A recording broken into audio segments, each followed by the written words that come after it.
Those in opposition to education reform have been very vocal. Tonight, we hear from supporters of the Students Come First plan. Good evening and thank you for watching tonight. I'm Todd Blackington. Last week, 2 education bills passed the Senate and they will move to the House this week.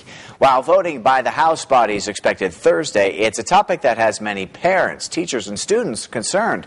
They are protesting the 2 bills, which reduce negotiating powers between the teachers and their districts and give teachers additional pay for merit. While hundreds, if not thousands, have lined up to protest Superintendent Tom Luna's reform plan, it has support from many others, including the State Board of Education. Political reporter Aaron Kuhn spoke with the board's spokesman, Mark Browning, on why they feel this reform is necessary. Good evening. Well, while those who oppose Superintendent Tom Luna's education reform plan seem to dominate the news these days, there are many others who support it. That includes the State Board of Education. Mark Browning is the State Board of Education spokesman. He says if there's an upside to the education debate, people are waking up to the role that education plays, not only in the state, but in our society. The fact that hundreds have shown up to recent committee hearings to voice their feelings is a good thing. He says the board supports Luna's reform plan, saying nothing is not an option. The superintendent and the board supports his reform plan that something different has to be done. We've done as well as we possibly could have imagined with what we have, but we have to change and adapt, or we are simply going to be left behind. And not only left behind, but we'll be cut. Education could face millions in lost funding in 2012, potentially 2.2% of the $1.2 billion in state funding.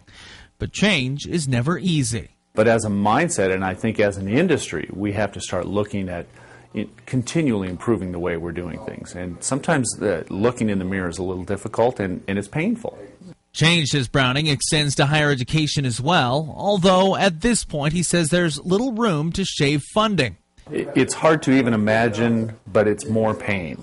And really the institutions are at a point where there is irreparable harm. In fact, the number of people going to college in Idaho is up, while funding has continued to dwindle. The budget figure, the revenue figure that they settled on shows 3% growth in the economy. I think that's a pretty conservative way to take a look at it, but what happens if you miss it totally and there's actually more downturn? Then you're upside down even more. As far as a solution, well, the verdict is still out, but Browning says there has to be one that won't trickle down to students who have in the past picked up the difference in one way or another. We're now at a point where we're really down to mission-critical type operations. And what happens is a lot of it's falling to the student, and maybe not directly an increase in tuition and fees, although that certainly happens, it seems like, every year, but it's in time to get through a program. More time because those classes will be smaller, and many students may have to go an extra semester just to take the classes they need.